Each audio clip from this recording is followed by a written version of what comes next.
क्योंकि बहू झूठ नहीं बोलती। सुधा और राकेश के 3 बेटे थे।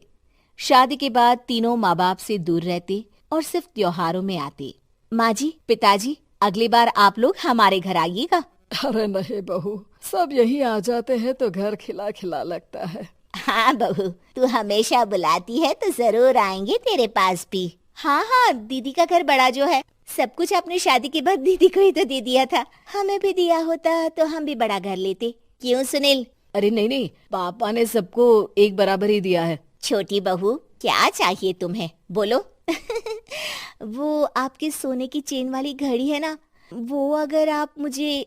तभी वहाँ मजली बहू भी आ जाती है। और मुझे ना आपका मंगलसूत्र कितना लंबा, सुंदर और भारी भी है।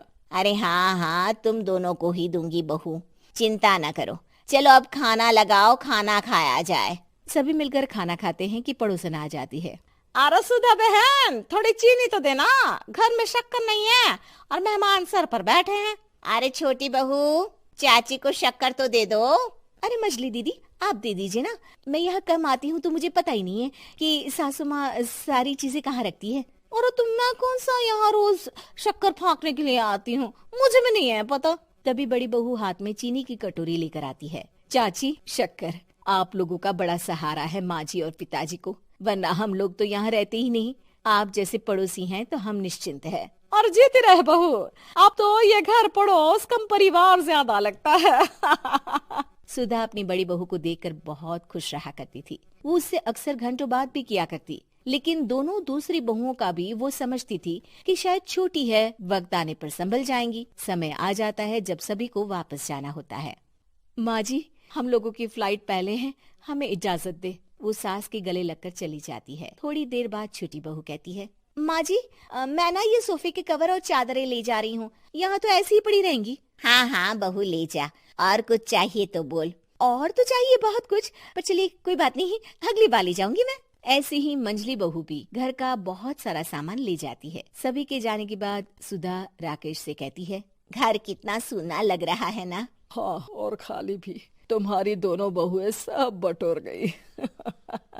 अरे ठीक है ना, हम दोनों ही तो हैं, कितना सामान लगेगा। फिर उन लोगों की नई गृहस्थी, इतना मत सोचा करे। समय बीतता है। ऐसे ही हर साल त्योहारों में सुधा और राकेश के बच्चों की बहू आते और जाते वक्त ढेर सारा सामान पैक कर कर ले जाती। लेकिन कुछ ही सालों में सुधा का देहांत हो जाता है।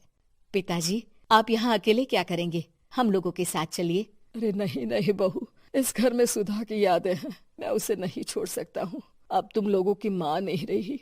देख लो, वैसे तो मैंने उसके जीते जी सब कुछ दे दिया है, लेकिन कुछ उसका पर्सनल कीमती सामान था जो ये है, ले लो। सामान में होती है एक घड़ी और एक मंगलसूत्र। माँ जी ने कहा था कि वो ये घड़ी मुझे देंगी। हाँ हाँ पिताजी, माँ ने सबके सामने ये घड़ी सरिता को देने के लिए कहा था। उठा लो सरिता माँ की घड़ी। अब क्या था, छोटी बहू फट से घड़ी उठा लेती है। और पिताजी, ये मंगलसूत्र तो माँ ने मुझे ही देने को कहा था, याद है ना? वो सभी की ओर इशारा करती है। तू भी ले ले ये हार बेटा, कोई बात नहीं। मंजली फटाक से हार उठा लेती है। ससुर बड़ी बहू की तरफ देखते हैं। तुझे क्या दूं बेटा? पिताजी, माँ ने एक चीज मेरे लिए भी रखी है।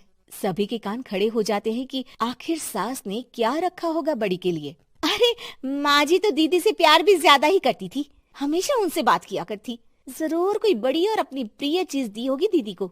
और देख लेते हैं ना, वरना तो हम भी बराबर का बंटवारा करेंगे। हाँ हाँ, कर लेना बंटवारा।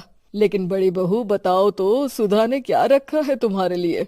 अभी तो हम लोग यही हैं पापा जी, जब जाने लगेंगे तो बता दूंगी। बड़ी बहू के मुंह से ये बात सुनकर बाकी दो बहुएं सोचने लगती हैं कि आखिर क्या है जो दीदी को सासू माँ देकर गई हैं। दीदी, ऐसा तो नहीं ना कि पूरे घर का आधा हिस्सा माँ बड़ी भाभी को देकर गई हो? तभी वहाँ ससुर आ जाते हैं। नहीं नहीं, ऐसा कुछ नहीं है। मकान तो तुम तीनों का बराबर से है। देखो, बड़ी बहू से तुम्हारी सास ज्यादा जुड़ी थी, न जाने क्यों घंटों बात किया करती थी। पता नहीं क्या देकर गई है उसे। और ससुर जी, आपको क्या पता, चालाकी से पूरे घर के पेपर में साइन करवा लिए हो, या फिर कोई छुपा गहना। आखिर मकान पूरा तो आपने सासू माँ के नाम ही कर रखा था ना। अब घर में ये सस्पेंस बन जाता है कि आखिर बड़ी बहू क्या लेकर जाएगी। फिर वो दिन भी आ जाता है जब बड़ी बहू के जाने का समय हो जाता है। बेटा, परसों तुम चली जाओगी, बताया नहीं, माँ ने तुम्हें क्या दिया?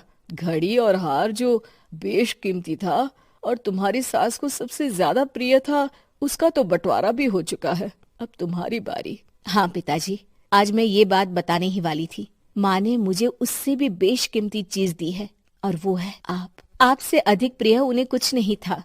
माँ चाहती थी कि आप मेरे साथ रहें। चलिए पिताजी। बेटा, मेरे पास तो कोई पेंशन भी नहीं है और ना ही कोई प्रॉपर्टी।